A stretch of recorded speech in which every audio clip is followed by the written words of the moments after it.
Hello and welcome to the first episode of my tutorial series, Keyboard and Theory Basics on Synthesizers. So let me start by telling you a little bit about why I'm making this series. Well, I think that a lot of us who get into electronic music and are generally interested in it do so partly because of a slight unwillingness to approach traditional instruments, probably because we feel like if we didn't learn the instrument as a child, it's going to be very difficult to learn the instrument as an adult.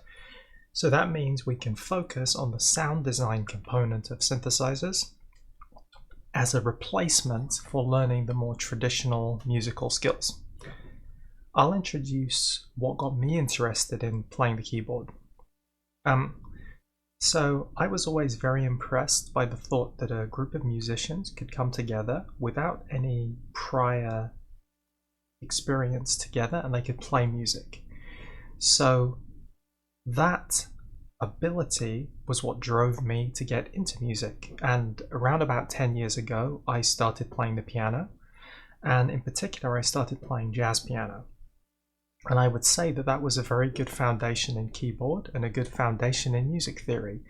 But I don't think that's necessarily the best way to get the minimum skill set that you require to be able to play with other musicians. So what are my goals in this tutorial series? Well, first I would say I would like to introduce enough music theory that you have the linguistic skills to talk to other musicians and therefore to play with other musicians. So I would like you to gain some ability to improvise, and I would like you to gain some keyboard skills that you can use in composition for produced music. Now, I may occasionally refer to sheet music, but I do not intend to really introduce music reading, and I do not intend to focus on traditionally pianistic playing. In particular, the synthesizer which I'm going to be using for the majority of this series is the Novation Bass Station 2. This is a monophonic synthesizer, meaning that it can only play one note at a time. So while I'm using this synthesizer, I'm not really going to talk about playing chords. I'm not going to be talking very much about harmony. I'm going to be focusing on melody and how you express on a keyboard like this. In the latter few episodes, I'm going to introduce harmony, but hopefully we'll have enough context by then that it's not too complicated. So let me make a quick sound here. Maybe that and... Okay, so the first thing I wanted to introduce were the names of the notes and what the keyboard is. So to start with, you can think about the keyboard as a series of buttons, and each button is going to trigger the playback of a sound. These buttons are momentary, as opposed to toggle buttons. That means while you're holding it down, typically something happens, and when you release it, that something stops. The other notable thing about a keyboard is it has white keys and black keys. There is no functional difference in terms of how these are used, but there is an ergonomic difference. And in some regards, there is a theoretic difference between how we refer to the white keys and the black keys. In particular, the white keys have names, and the way we can identify where the keys of the given names lie is with respect to the black keys. So specifically, you'll notice the black keys come in a group of 2, then a group of 3, then a group of 2, then a group of 3. So the note below the group of 2, as in immediately to the left of it, is known as C. As we go to the left of that, we get lower pitches. As we go to the right of that, we get higher pitches. So in order, the names of the notes are C, D, E, F, G, A, B. And then they repeat C, D, E, F, G, A, B. And again, C, and so on. So you may ask yourself, well, why are there multiple notes on the keyboard with the same name? That is because often they are functionally equivalent. So when someone says play an F, whether I play this F or this F is irrelevant. As a quick aside, on a piano keyboard, the keyboard actually starts at A and not a C. So the bottom note on a piano is an A. So when you go up the piano keyboard, you actually go A, B, C, D, E, F, G. and repeat A, B, C, D, E, F, G, and so forth. So I've said these notes are equivalent, but clearly those two notes sound very different. How do we differentiate them? Well, that is what we call register. So register is how high or low pitched a note is. On a piano keyboard, even though we start at A, the first cycle of C to B, that's one set of notes here, is referred to as C1. So the lowest C on a piano keyboard is called C1. The next one is called C2, the next one is called C3, the next one is called C4. And the notes between C1 and C2 are all numbered as 1. The notes between C2 and C3 are all numbered 2.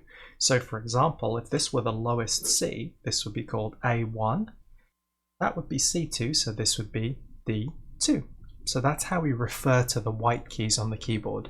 You may ask yourself, well, why do we only letter the white keys?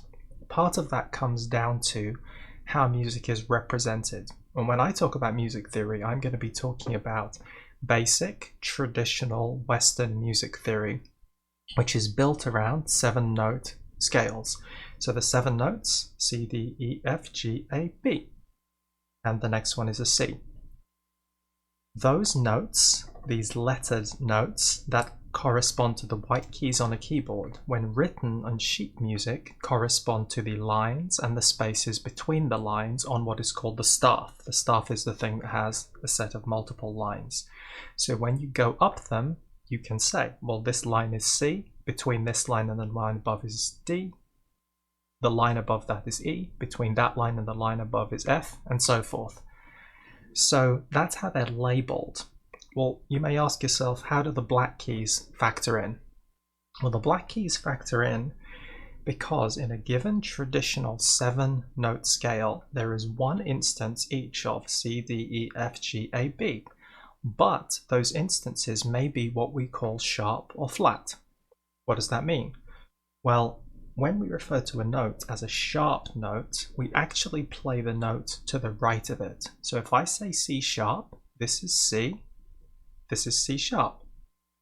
We can also refer to a note as flat. Flat means the note to the left of it, or the note lower than it. So if I'm on D, the note to its left is called D flat.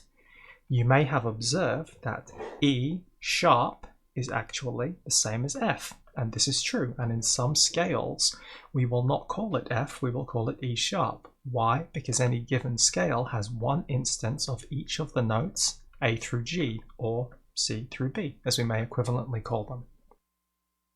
So when we're talking about scales, when we're talking about notes, hopefully this has given you a basic understanding of the names of the keys and the fact that the black keys and even some of the white keys can be known by multiple names. This is known as C. It can also be known as B sharp. This key is known as C sharp or D flat. This is known as D. This is known as D sharp or E flat. This is known as E or F flat. This is known as F or E sharp, and so on. So this is just the names of the keys. This doesn't really tell you anything about how to play them.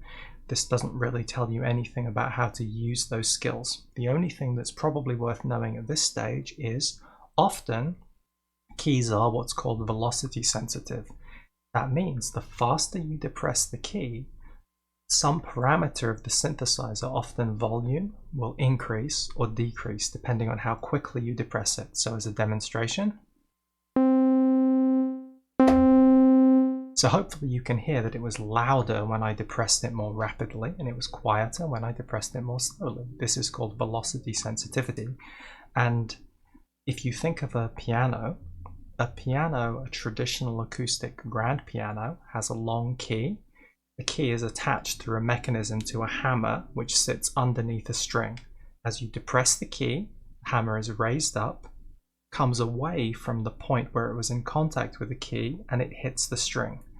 So what determines how loud the note sounds is the amount of energy you put into that key when you struck it. So if you press it down fast, the hammer moves up fast and hits the string hard. If you push it down slowly, the hammer moves up slowly.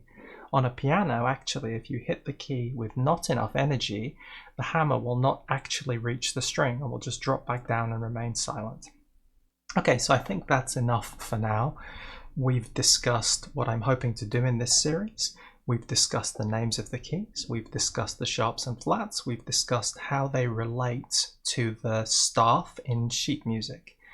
Next episode, we'll come back, go into a little more detail, and I'm hoping to alternate between more theoretic discussions and more musical discussions. I hope you enjoyed this episode. I hope you'll join me for the rest of the series. But in any case, thank you and goodbye.